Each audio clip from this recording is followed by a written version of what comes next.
bloke.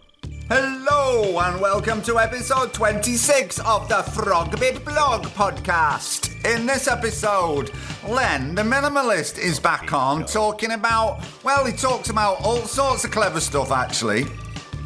Having not learned my lesson with Kim Wilde, I actually get Leonardo Di Caprio on the show. And we find out if donkeys really kill more people than die in airplane crashes. That's the people, not the donkeys. I don't think many donkeys take planes, but if you can tell me otherwise, I'm open to suggestions. All this and much, much more coming up. The Frogbit bloke. But first, corrections and apologies. As you might guess if you listened to last episode's show, I have had Kim Wilde's lawyers on the phone. Dear Mr. Frogbit, you do realise that it was not our client, the real Kim Wilde, you interviewed last week. Will you please make it clear to your listeners our client would never come on such a cheap and tawdry show as yours? And she never has a poo in the day, so it definitely can't be her. Because if you remember, I interrupted her having a poo. Look, I never said it was the Kim Wilde, did I? I made it clear I got the number from a bloke in the pub. But actually everything, funnily enough, just by coincidence, by a strange coincidence, everything that other Kim Wilde said, the real Kim Wilde had said about aliens speaking through and all that stuff, the only bit that might have a glimmer of untruth in it was the bit about I said she did have a song called View from a Bridge, all right, about suicide, but I think I might be making this up. I'm not really sure if she had a song called View from a Fridge about a binge eating. I might have taken a bit of an artistic license as that was. So I'm sorry, Kim, I'm sorry. If I ever meet you on the London Underground and you're singing another song, I will apologise and I'll put my headphones in. Okay, I'm sorry about that. Right, now if you're not from the UK, which lots of you aren't, you may not know this actor, but Brian Blessed is well known over here for mainly doing his booming voice, and he does lots of voice appearances in things like Family Guy, he does Warhammer video games, he's been in Peppa Pig, he's played Henry VIII.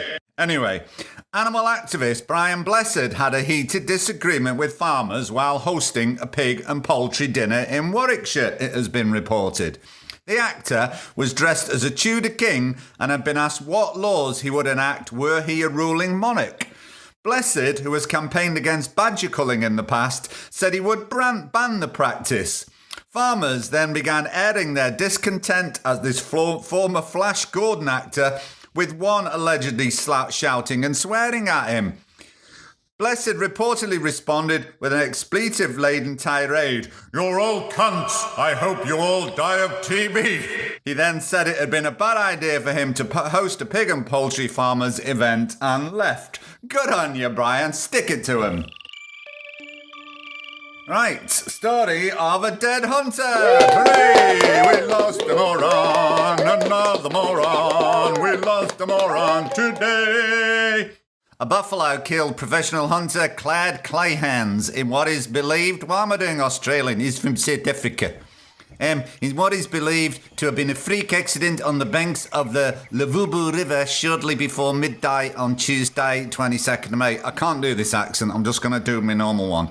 Clayhans, who was owner of Gwilla Hunting Safaris, it is believed the buffalo hit a femoral artery and Clayhans, one of the country's finest ethical hunters, died almost instantly. His ex-wife, Karina van der Mel, is his ex-wife because he's dead now? Is that what they call widows these days? Or was he always his ex-wife? Anyway, I don't care. Speaking from Clayhan's farm in Agatha, said Cloud and his party had shot and killed the buffalo as planned. They were going to clear the bush around the carcass and load it when another buffalo blindsided Clayhans. Get in! Well-liked, Clayhans, a fervent Christian, grew up in, Modderhanskiloof, something like that, and joined the police before moving into the professional hunter world. He knew the bush well and understood conservation as well as trophy hunting. Well, he didn't know it that fucking well, did he? So anyway, this fellow was a Christian. a Christian, so I think it is only right that we have a quiet moment's contemplation to talk about the passing of another human being.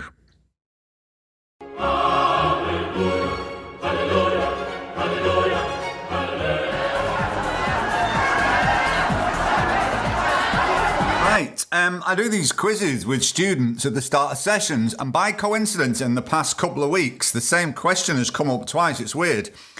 Which kills more people each year, donkeys or airline crashes? And the answer is, of course, donkeys.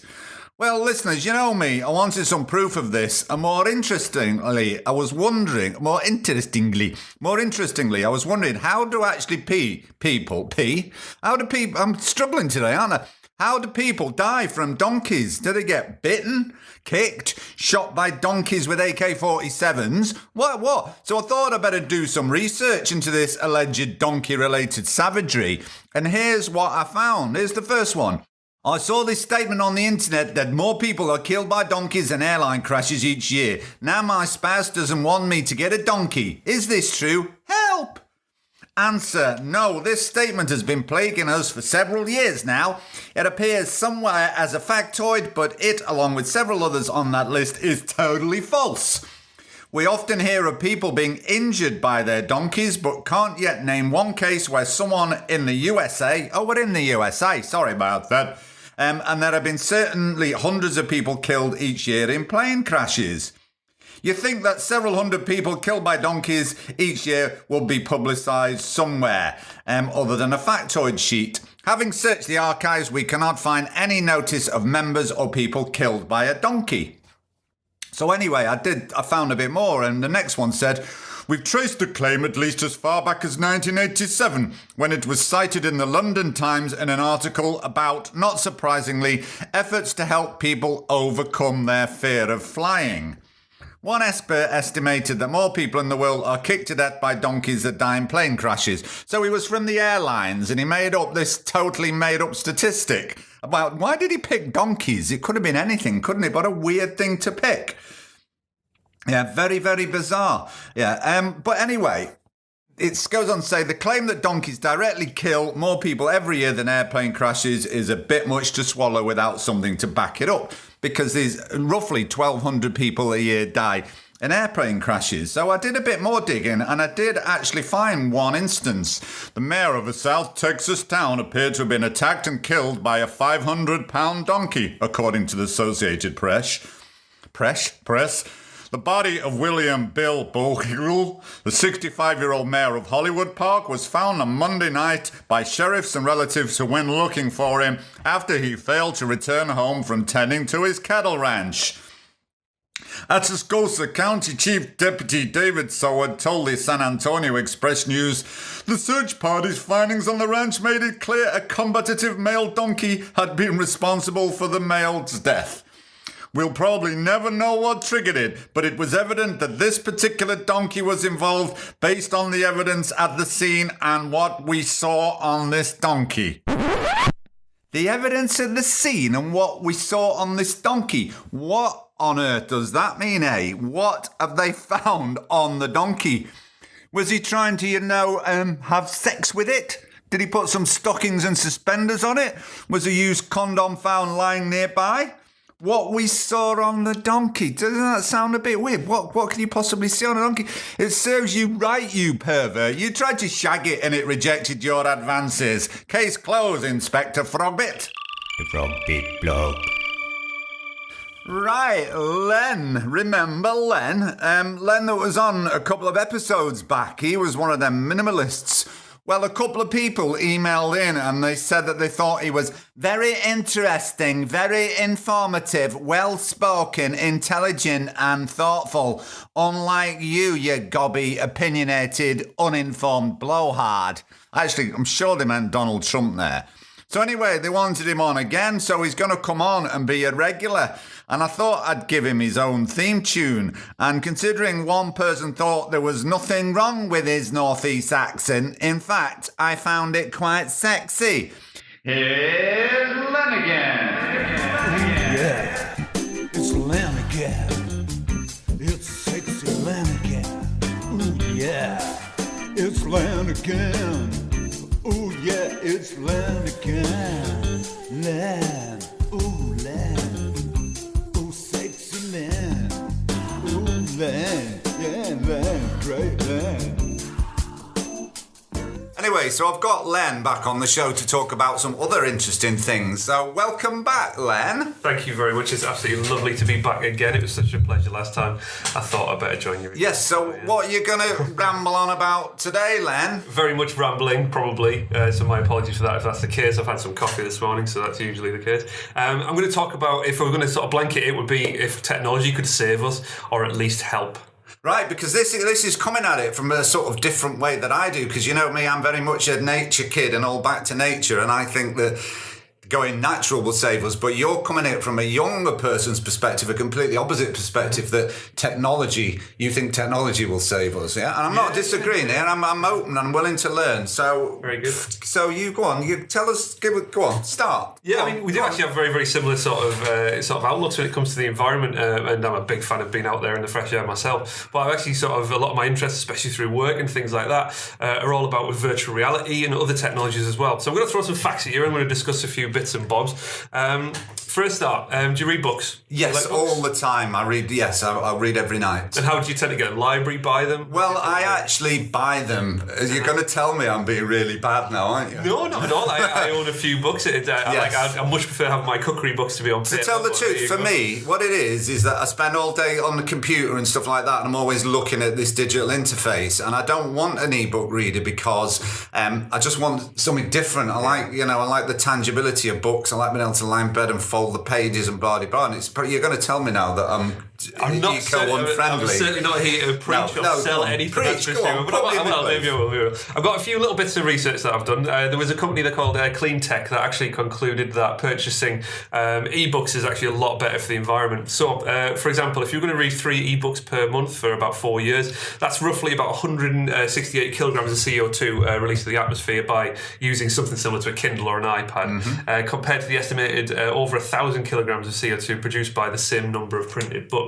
Obviously, you can make that a little bit better by maybe sort of swapping books and reusing them and things like that, which is really, really good. But if you're buying them new, that's quite a lot of CO2. Wow, that's a big difference, isn't it? It is. And maybe just even sort of a combination of both could be... Is that including the original building of the ebook reader, then, is it? Yes, indeed it does, yeah. It's within regard to the charging and the electricity? And it takes into account the Kindle's life cycle itself and how long they tend to last for. Oh, wow. So, yeah. And it was all based around Kindle, but there is other devices available, obviously. Yeah.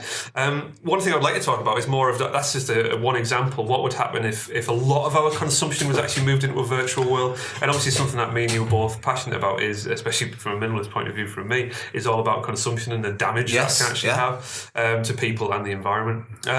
Often something like VR could be the potential catalyst, along with other pieces of technology, for creating a cultural change. And that could be things around like our homes, which could become smaller and simpler and more utilitarian.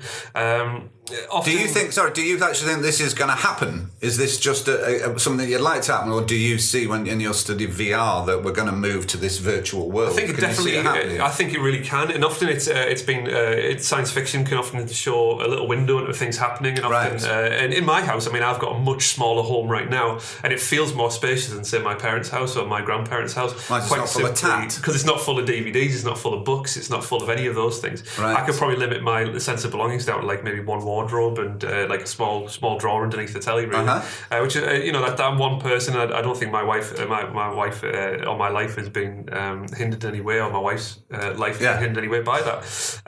Often it's a compulsion that we need to go out and buy things and cover our walls in artworks and have huge collections of books and DVDs and things like that. But often that our feelings can be vented a little bit on in virtual environments. So if you play something like The Sims or Fallout 3 or the gamification elements, you can actually start buying things for your virtual homes or your avatars rather than actually using it to constantly replace things in our own homes, which is actually very damaging to the environment. Well, yes, and I suppose, marketing and this whole consumption thing is just selling us something that we feel this primeval need for, isn't it? And I suppose if this need can be met in a virtual way, then that would be a good thing. It's all stuff, isn't it? That's the thing. And often even people who are younger than me tend to, when I'm working with students and things like that tend to be moving away from that more so. So I think it is actually happening when you answer that question.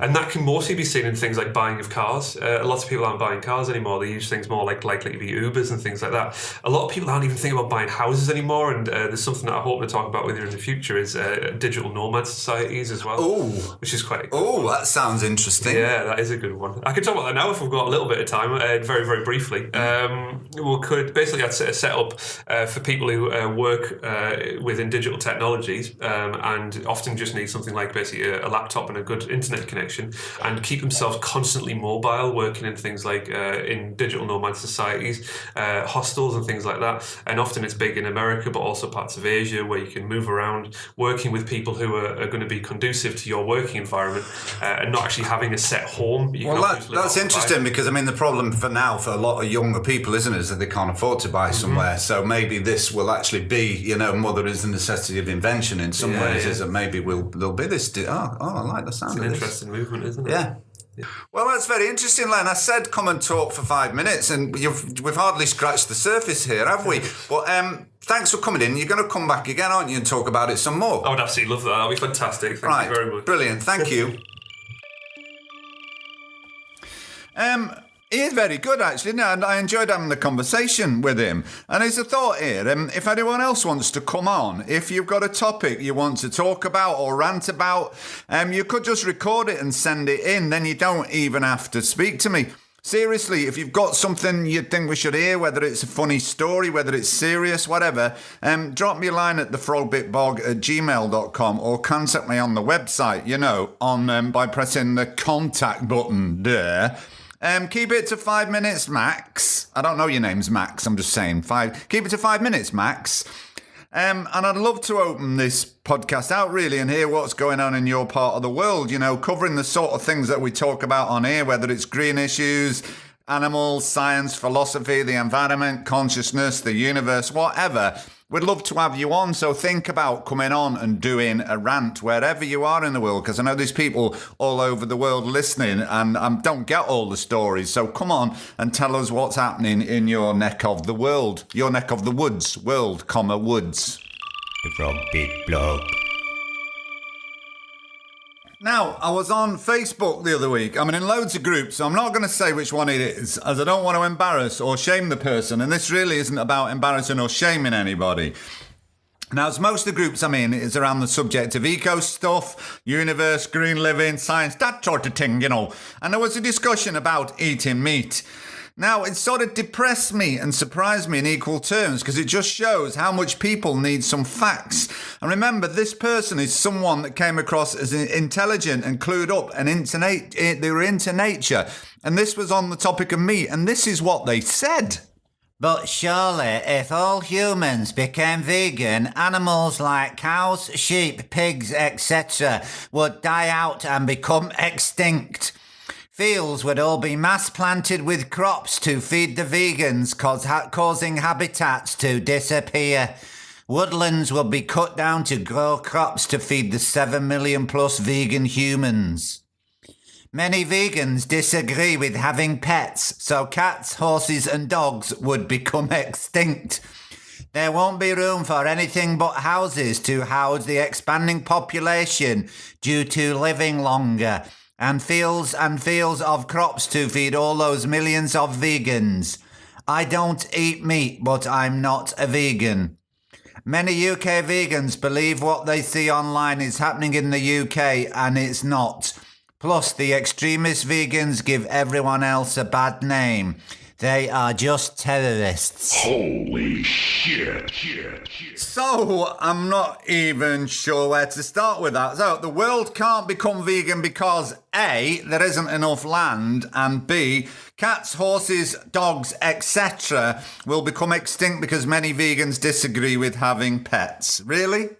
Really? Where do you begin with that? For a start, producing animal meat uses far more land than producing the equivalent plant protein. We would need less land if we were vegan, not more. A lot less land. Also, they said there won't be room for anything but houses to house the expanding population due to living longer. I'm not really sure what to say about that other than really. So we shouldn't all become vegan because we'd all be too healthy and live longer. That's not a good selling point, is it? And secondly, that other point, some vegans don't like pets. So if we all became vegan, we'd all stop liking pets. Is that right? We'd all suddenly, if the world became vegan tomorrow, we'd all hate our pets, dogs, cats, would become extinct. Really, you see, we've got a lot of work to do here, haven't we, to convince supposedly intelligent people of various arguments. It's frightening. It's frightening. Right, you know how I'm always going on about plant intelligence and how plants and trees communicate through the mycorrhizal network, man. In fact, I sang a song about it. Mycorrhizal cowboy. Yeah, I learned all about it from a TED Talk video. A mycorrhizal cowboy. Picking fungus and toadstools to cook at home on me hob. And mushrooms that look like a knob.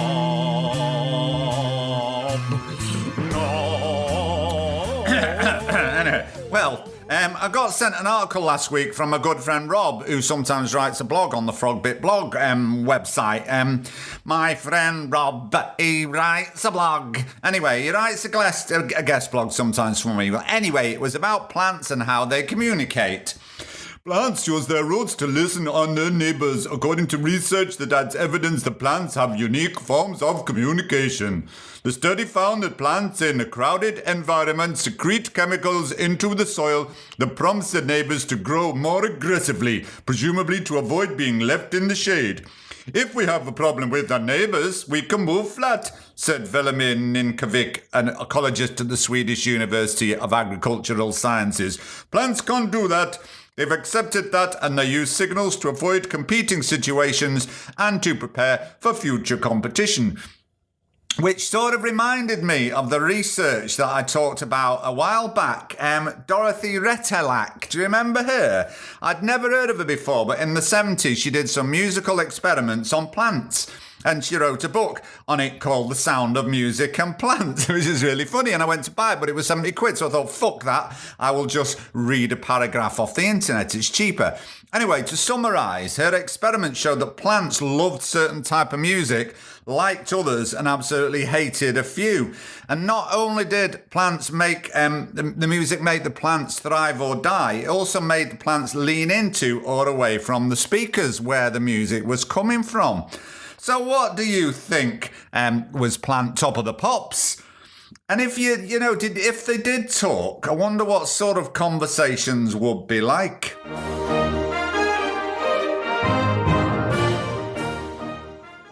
Hello and welcome to this year's Eurovision Song Contest for plants. First of all, we have Grand Britannia with Boom Banga Banga. Bloody hell, is it that time of year already? She's gonna start playing fucking music at us again. I know, she shouldn't be allowed to do cruel experiments on those plants. I know, mate. Last year we had to listen to fucking Ed Sheeran singing about fucking newts. Well, not fucking newts, obviously, as that's illegal, but you know what I mean. Yeah, I remember. Right, everyone, we've got to fuck up these experiments. We'll all move when I say so. So, ready? Yeah, ready. Yeah. Ready.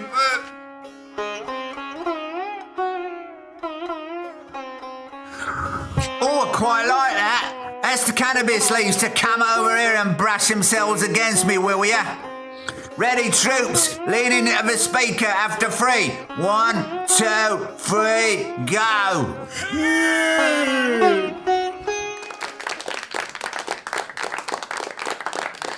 And next we have the Germans with their entry, Heavy Metal Bratwurst.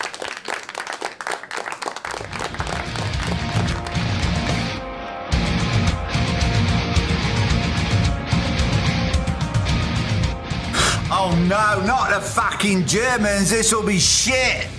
You ready, guys? Get ready to lean away. 3, 2, 1, go.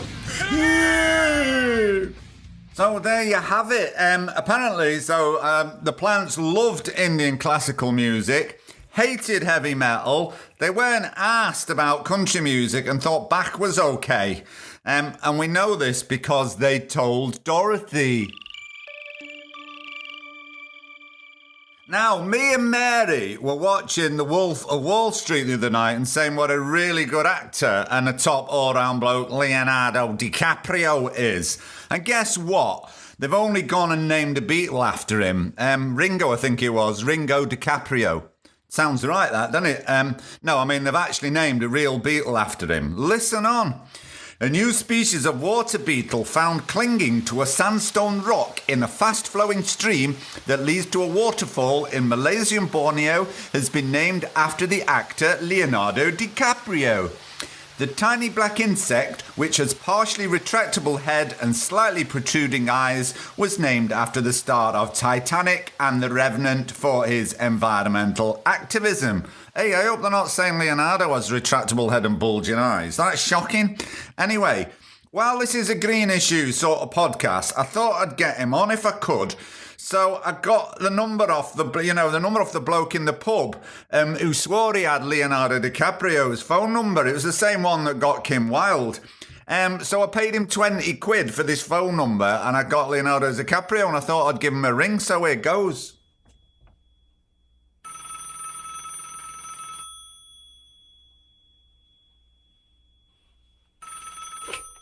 Hello, Leonardo DiCaprio here. Top of the morning to you. Oh, God, not another one. What was that, you sarky fecker? Nothing, Leo. Hi, here's Frogbit from the Frogbit blog podcast. Hi, you're live on air. You feckin' kidding me? Was it Mick in the pub that gave you my number? He's always doing that, the cheeky fecker. Anyway, Leo, can I call you Leo? Why are you pretending to be Irish? Well, you know, I was in that Titanic film with Kate Singlet. Yeah, how could we forget? I think it was pronounced Titanic. Oh yes, that's the porn version I was thinking of. Well, anyway, remember, I was Jack in Titanic, and I was from the Emerald Isle, you know, the Guinness, the crack, that kind of thing. I think we've heard that before somewhere.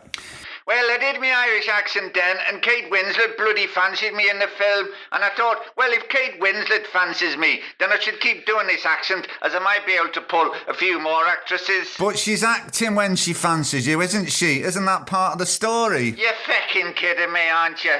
I thought she was a bit keen. Feck. I feel a bit daft now.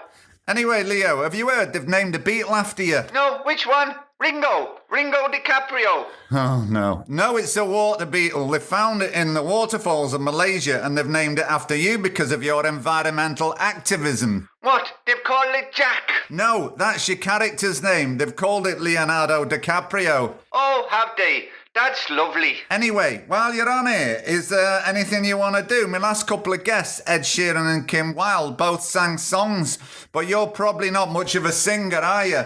You're one cheeky fecker, aren't you?